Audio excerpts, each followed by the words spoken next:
Olá, bom dia, boa tarde, boa noite. Eu sou o Marcos Esméria, professor Marcos Esméria. Estamos aqui hoje para falar sobre a Revolução Russa. Vamos fazer antes aqui uma introdução falando o que foi a Revolução Russa, qual a importância da Revolução Russa.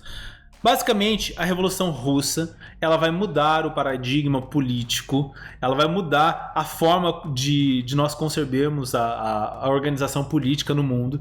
Vai surgir pela primeira vez, encabeçado por Lenin, um Estado socialista, o primeiro país, o primeiro Estado socialista do mundo. Então a Revolução Russa vai gerar isso. Você vai entender agora, depois de entender esse conceito da importância dele, porque o mundo hoje está polarizado.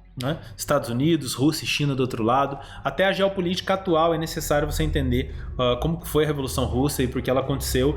E isso tem dividido países, isso tem dividido o nosso país e isso tem dividido também famílias. Quantas pessoas aí, né? Lula, Bolsonaro, Batman, né? As pessoas têm tido suas opiniões diferentes umas das outras e isso tem gerado conflito. E você aí, um cara de otário, nem entendendo do que se trata. Vamos lá então, se enquadra, se informa, se policia, ok? Vamos falar sobre a Revolução. Antes de iniciar, falando aqui sobre esses assuntos, né? O assunto propriamente exclusivo do vídeo, eu quero pedir para que, por favor, você possa ajudar o canal. As maneiras de você ajudar, principalmente, por favor, você se inscrevendo, você curtindo esse vídeo, você colocando seu comentário aí embaixo sobre o novo tema que você quer que seja tratado aqui.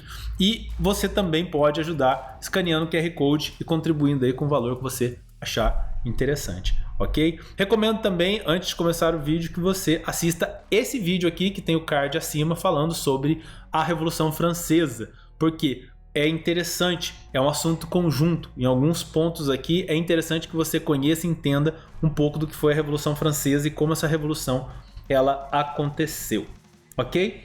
Sem mais, vamos lá ao conteúdo. Então o que é isso? A Revolução Russa, como eu disse, é uma revolução que aconteceu na Rússia. Esse é o tipo de resposta que o aluno coloca na prova e você tem vontade de tacar fogo na prova, né? O que é a revolução? O que foi a Revolução Russa? Qual a sua importância? A Revolução Russa, ela aconteceu na Rússia, né? Uau, revelação. O que foi a Revolução Russa? É, de fato, uma revolução que aconteceu na Rússia.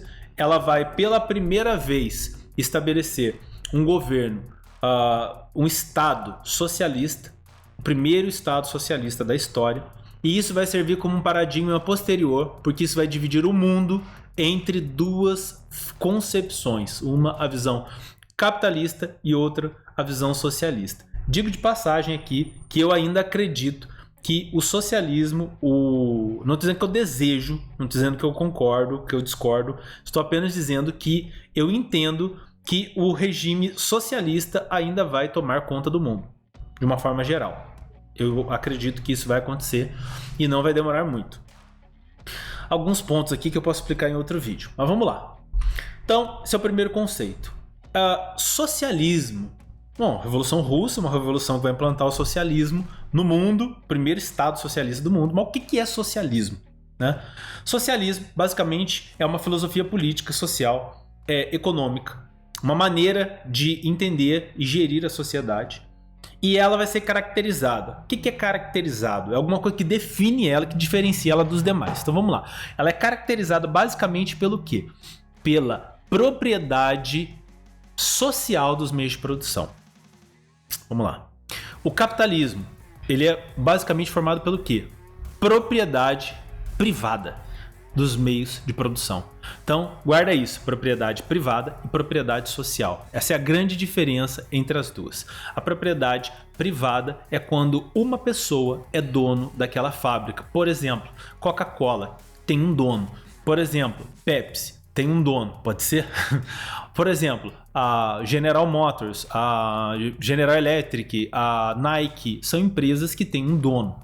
Dentro do modelo socialista, a propriedade não tem um dono, ou seja, ela não é privada. Ela é uma propriedade social dos meios de produção. Outra palavra importante aí que você tem que entender o significado. Meio de produção. O que isso quer dizer? Existem 3 formas de você gerar riqueza no mundo, basicamente. O governo está gerando riqueza. O governo não gera riqueza que o governo não trabalha. O Lula e o Bolsonaro não vão pegar uma enxada, capinar um lote, chegar na tua casa e te dar o dinheiro. Eles não vão trabalhar, eles vão gerenciar a riqueza que o modelo produz. Seja ele a China, por exemplo, que é um capitalismo de Estado, sabe-se Deus o que é isso, ou também o modelo, por exemplo, dos Estados Unidos, que é o capitalismo que acho que todo mundo conhece e vivencia aqui no Brasil. O que eu quero dizer é o seguinte: a propriedade, o meio de produzir a riqueza, só existem 3: indústria, comércio e serviços. Isso geralmente é o que produz a riqueza no mundo. Se você quiser se aprofundar em alguns desses conceitos, leia aí o Manifesto do Partido Comunista, leia O Capital do Marx, leia 6 lições do Ludwig von Mises, certo? Dá uma estudada aí, escola austríaca, escola de Chicago, a escola de Frankfurt, todos vão trabalhar alguns conceitos aí. Mas enfim, voltando. Então, essas 3 formas de você gerar riqueza no mundo. Então, a indústria, um cidadão pobre, ele trabalha para a indústria, ou seja, ele vende suas horas de trabalho. Não vou explicar o conceito geral do capitalismo, do socialismo, do anarco, não vou explicar isso agora, certo? Se eu já tiver feito um vídeo, ou quando eu fizer, o card desse vídeo vai estar aqui, certo? Então você clica que você vai para entender isso sobre espectros políticos de uma forma um pouco mais assim detalhada. É importante você entender sobre isso também, mas vamos lá. Tá rolando uma treta na rua aqui. Então vamos lá. Então, quando a riqueza, você tem o proletário, outro termo, é muito termo, Revolução Russa é muito termo. Então, o proletário, o que é o proletário? Você tem o burguês, que é o dono do meio de produção, ou seja, a fábrica, porque a fábrica é um meio de produzir riqueza. Você tem um trabalhador, que é um proletário, é um coitado, né, do trabalhador que vai lá ralar suas 14 horas, suas 8 horas numa fábrica. Ele não tem dinheiro para comprar uma máquina, por exemplo, um robô que vai construir o carro. Ele não tem dinheiro para produzir cimento, ele não tem dinheiro para comprar uma montanha, dinamite para dinamitar aquilo, ou seja, ele não tem o capital, ele não tem o capital, por isso capitalismo, ele não tem o capital para criar um meio de produção para que ele mesmo gere a riqueza empregando sua força de trabalho. Então o que ele faz? Ele precisa trabalhar na propriedade privada, que é de um burguês. Esse burguês, por sua vez, vai pagar para ele um salário, ou seja, uma parte do lucro, que geralmente não é muito grande, uma parte do lucro para esse funcionário. E com isso, o burguês ele vai enriquecer absurdamente e o trabalhador, o proletário é um termo que significa basicamente o seguinte: aquele que tem a sua prole. Como que o burguês ajuda o sistema da produção de riqueza? Ele constrói uma fábrica. Como que o governo ajuda? Não sei. O governo ele pega a riqueza em forma de impostos, certo? O governo ele vai pegar a riqueza do trabalhador, parte do salário do trabalhador, vai pegar parte da riqueza no sistema capitalista, né? Do burguês, o dono da fábrica, e ele vai converter esses impostos para gerar um bem-estar social. Então, de um lado você tem o governo no meio disso, mediando essa situação. De um lado você tem o dono do capital, do meio de produção, o trabalhador que só tem a sua prole, só gera filho, que vão também trabalhar nessas fábricas. E aí o meio capitalista funciona. No modelo socialista, o que vai acontecer? O proletário ele vai tirar o burguês da jogada. Ele vai assumir o controle da fábrica, certo? O governo vai mediar essa situação, o proletário vai assumir o comando da fábrica e vai dividir a riqueza, o lucro daquela fábrica de maneira igual entre os trabalhadores da fábrica e também entre a sociedade como um todo. Seria basicamente de uma forma muito resumida, isso que seria a diferença dos dois modelos. Então, propriedade privada e o outro, propriedade social dos meios de produção. Beleza? Então vamos lá, porque é bastante coisa que às vezes são muitos conceitos também que as pessoas às vezes não entendem. A Rússia ela tem um território gigantesco, embora parte desse território esteja congelado, não tem muita utilidade. Os antecedentes da Rússia, agora sim, vamos lá, já entendeu o socialismo, já entendeu tudo isso, vamos aos antecedentes. O que vai gerar a Revolução Russa? Porque se você tem uma revolução, ou seja, o povo se revolta, quebra tudo, essa revolução tem um motivo. Então você precisa entender o que vai gerar essa revolução. Certo? São 3 pontos. O que vai gerar essa revolução, a revolução como ela aconteceu e qual a consequência dessa revolução. Então, os antecedentes. A Rússia era chamada de o gigante de pés de barro. Um grande país com um grande potencial em muitas áreas, no entanto, um país que não ia para lugar nenhum, certo? Ela estava fadada a ficar parada no mesmo lugar, por quê? Porque a estrutura que podia fazer a Rússia avançar, ela é fraca. Então, gigante dos pés de barro. Ela nunca ia sair do lugar. Um atraso dela em relação aos países europeus, que já estavam bombando no capitalismo. Meu Deus, um caminhão passando aqui. Ela estava atrasado em relação à Europa, e a Rússia vai viver basicamente no modelo feudal. Ela estava ainda no período feudalismo. Se você quer entender feudalismo, Revolução Francesa, clique nesse card aqui em cima. Esse modelo feudal que a Rússia vivia, de atraso, gerou fome para quem? Fome para o cidadão. O cidadão passando fome, não tinha o que comer dentro de casa, trabalha, não tem dinheiro nem para comprar comida, para o básico da vida, e aí a Rússia entra, se envolve, decide o czar entrar na guerra com os japoneses, a guerra russo-japonesa. Agora pensa um país que está passando fome, a população que está trabalhando igual condenado, não tem dinheiro nem para comer, o governo avisa, vamos entrar numa guerra. Como se você já não tivesse muito prejudicado, o czar ainda vai prejudicar um pouco mais a população já estava irada, ela vai ficar ensandecida, ela vai ficar aloprada. Aí você pensa assim, não pode piorar, claro que pode piorar, né? Sempre pode piorar, tem a dúvida se vai melhorar, mas que pode piorar com certeza pode. Fora isso, o czar entrar na guerra, fora isso o povo vai lá reclamar, fala assim, pô czar, né? Vamos aí, pô, as mães, crianças vão lá na frente do palácio reclamar, e aí o que acontece? Domingo sangrento. Os guardas que vigiavam o palácio começam a atirar contra uma população de mulheres, crianças, homens ali desarmados. Isso, o czar, que já estava pouquíssimo popular, vai se tornar 1000 vezes menos popular, porque ninguém fica popular atirando em criança e mulher, certo? O descontentamento aumenta de uma maneira tão grande que o Lenin vai dizer que isso foi o grande ensaio. Isso aconteceu em 22 de janeiro de 1905, mas o Lenin vai dizer que isso foi o grande ensaio, né, da Revolução Russa, que aconteceu em 1917, né? 1917 é quando explode, mas isso daqui vai ser o grande ensaio porque a população se revolta, vai manifestar, ela não está aguentando mais aquelas condições e ela vai ser alvejada, ali. Temos aqui duas imagens, duas pessoas que você tem que guardar bem o rosto delas. Primeiro é o czar Nicolau II da dinastia Romanov, que vai ser tirado do poder nessa imagem verde aí, que não sei se está aparecendo para vocês verde, e do lado Lenin, que é quem vai tirá-lo do poder. Na verdade não é bem Lenin que vai tirar. Lenin vai assumir o Estado socialista da história, mas quem vai fazer esse trabalho de tirar de fato do poder vai ser o Trotsky, que vai aparecer aqui daqui a pouco, certo? Então, essa tensão, essa movimentação, quando chegam até as indústrias na Rússia, você pensa assim, poxa vida, agora eu vou ser beneficiado de alguma forma. Não, vou ter dois tipos de trabalhadores agora, os que se ferram no campo e os que se ferram na cidade, basicamente. Aqueles que se dão mal no campo, aquele que é explorado no campo, aquele que é explorado na cidade. Então essa vai ser a divisão. Vai gerar ainda mais revolta no povo. Lenin vai começar a falar mal do governo, vai ser exilado, né? E eu não entendo como que um governo... É interessante, Lenin falava mal do governo e aí o governo o exilou. E aí quando ele fez parte do governo, ele não deixava ninguém falar mal do governo. Sacou a movimentação? Censura, né? Censura é um negócio extraordinário, né? Para não dizer outra coisa.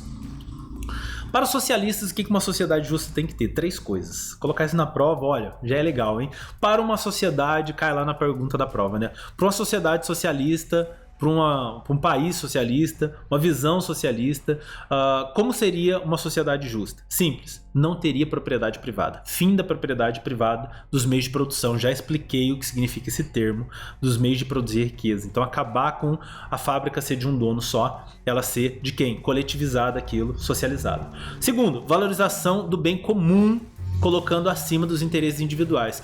Mas o burguês vai perder a fábrica dele, era da família, ele que criou aquela fábrica, azar dele, entendeu? Basicamente é assim que funciona. Isso vai ser, o bem comum é mais importante que o bem do indivíduo. Desde que você não seja esse indivíduo, né? Que o duro é quando você é o dono da fábrica e quer fazer isso com você. Mas enfim. E terceiro, estabelecimento de uma sociedade sem classe. Uma sociedade mal educada, onde todo mundo se trata mal. Mentira, uma sociedade sem classes, conforme o modelo que eu falei para você clicar nesse vídeo que você ainda não clicou, entendeu? Para você assistir a aula sobre a Revolução Francesa, onde você tinha ali o modelo no topo o rei, depois abaixo a nobreza, e o clero, e depois, por último, você tinha os camponeses. Então, uma sociedade sem classe, onde todos teriam tudo em comum. Olha a ideia do comunismo, né? Posteriormente. Aqui 3 imagens, 3 carinhas que você tem que decorar, certo? Ao centro, Stalin. Meu Deus do céu, né? Pensa num cara que gerava frio na espinha. O cara mandou pros gulags até os parentes dele. Pensa num cara gente boa, né? Tinha a lista de Schindler, tinha também a lista de Stalin. A lista de Schindler é uma lista que, para salvar pessoas, e a lista de Stalin, que se seu nome tivesse ali, meu amigo, você seria eliminado. Então, o Stalin, ele era tão assim, psicopata, se assim eu posso dizer, que ele gerava um medo tão grande nas pessoas que o próprio Lenin, segundo algumas fontes que eu li, o Lenin vai dizer que o Stalin não deveria assumir o poder por causa da maneira como ele conduzia as coisas. Para você ter ideia, o Trotsky, que ele comandava ali, um intelectual marxista, ele vai liderar o Exército Vermelho e vai tirar o czar do poder. O Stalin, ele vai ser contra o Stalin também. E o Stalin vai persegui-lo, ele vai se exilar no México. Lembra que eu falei do exílio? Eu posso falar mal do governo, mas quando for o governo ninguém pode falar mal de mim. O Stalin vai determinar que a polícia de Stalin vai matá-lo no México. Então ele vai ser assassinado. E depois nós temos aí o Lenin. Também alguns vão dizer que o Lenin talvez tenha sido até ajudado, né, a ir para outro mundo pelo Stalin. Mas enfim, né? Fato é que o Stalin era uma pessoa que matou, um homem que matou muita gente e é admirado por alguns, e eu não vejo admiração nenhuma pelo Stalin, nem pelo trabalho dele. Enfim. Diferenças aí importantes entre bolcheviques e mencheviques. Bolcheviques, o exército vermelho, e menchevique, o exército branco, certo? Os bolcheviques eram mais extremistas, eles queriam já logo arrebentar com tudo, a revolução sendo implantada de qualquer maneira, já implantar o Estado socialista, e eles vão, depois de tirar o czar do poder, vai ter uma rivalidade entre os dois que venceram, né, que tiraram o czar do poder, vai ter uma briga por esse poder que vai ficar vago com a saída do czar, e aí o exército branco e vermelho, duas ideias distoantes, um mais extremista, o outro mais conservador. O exército branco, ele vai querer passar pelo processo de industrialização primeiro, para depois implantar um governo comunista no momento posterior. Já os bolcheviques já queriam implantar a Revolução Socialista imediatamente, e os bolcheviques vão ganhar e vão implantar esse regime socialista. Então, uma linha do tempo aqui, se você quiser printar a tela também, sacolinha. Vamos lá. 1905, nós temos aí a Guerra Russo-Japonesa e o Domingo Sangrento, que vai ser o ensaio geral que Lenin vai falar. Depois, 1914, começa a Primeira Guerra Mundial, evento extremamente importante aí, datas que você tem que decorar e o que vai acontecer. Basicamente aqui, 1917, nós temos duas datas importantes, que é a Revolução de Fevereiro, que é uma revolução menchevique, onde você vai ter um governo provisório formado por bolcheviques e mencheviques, e você tem a Revolução de Outubro. Em outubro, meu amigo, desse mesmo ano, não tem mais esse negócio de conversa, eles vão dissolver esse governo provisório. As teses do Lenin, né, de abril, que ele vai dizer paz, pão e terra, paz com a saída da guerra, 1917, vamos sair da guerra. Pão, comida para o povo que estava passando necessidade, fome, e terra, reforma agrária. Então, basicamente, seria isso que o lema dessa revolta, e ela vai criar voz, força, e os bolcheviques vão assumir o governo, vão controlar e vão implantar a Revolução Socialista, e de 17 a 21 essa consolidação do poder bolchevique e a consolidação dessas ideias bolcheviques e esse fortalecimento no que depois vai ser a União Soviética. Não criaria essa ideia da União das Repúblicas Socialistas Soviéticas, mas esse é o tempo para um outro vídeo, que se ele estiver disponível, clique nesse card que você vai para União Soviética e toda essa questão da Guerra Fria, outro assunto também importante aí para você entender. Então, a Revolução Russa, o antecedente, um contexto de fome e atraso, a Revolução que vai ser encabeçada por Lenin, Stalin, Trotsky, que eu citei aqui, os mencheviques e bolcheviques. A revolução acontece, eles saem da Primeira Guerra Mundial, e o depois as consequências disso tudo. Um novo paradigma político-econômico para o mundo, que é o socialismo, onde hoje nós temos potências como Rússia, como China, Coreia do Norte e outros países que vão, Cuba, né, que vão entrar, de certa forma, nesse modelo. Alguns mais, outros menos, como a China, que é capitalista de Estado, mas isso é assunto para um outro vídeo, falar sobre as divisões e a Guerra Fria, que eu vou disponibilizar futuramente para vocês. Obrigado. Se você, por favor, não se inscreveu, clique no sininho, se inscreva no canal, deixe seu joinha, isso ajuda muito, e faz um comentário aí de um outro tema que você gostaria que fosse comentado. Desde já, obrigado e tchau, tchau.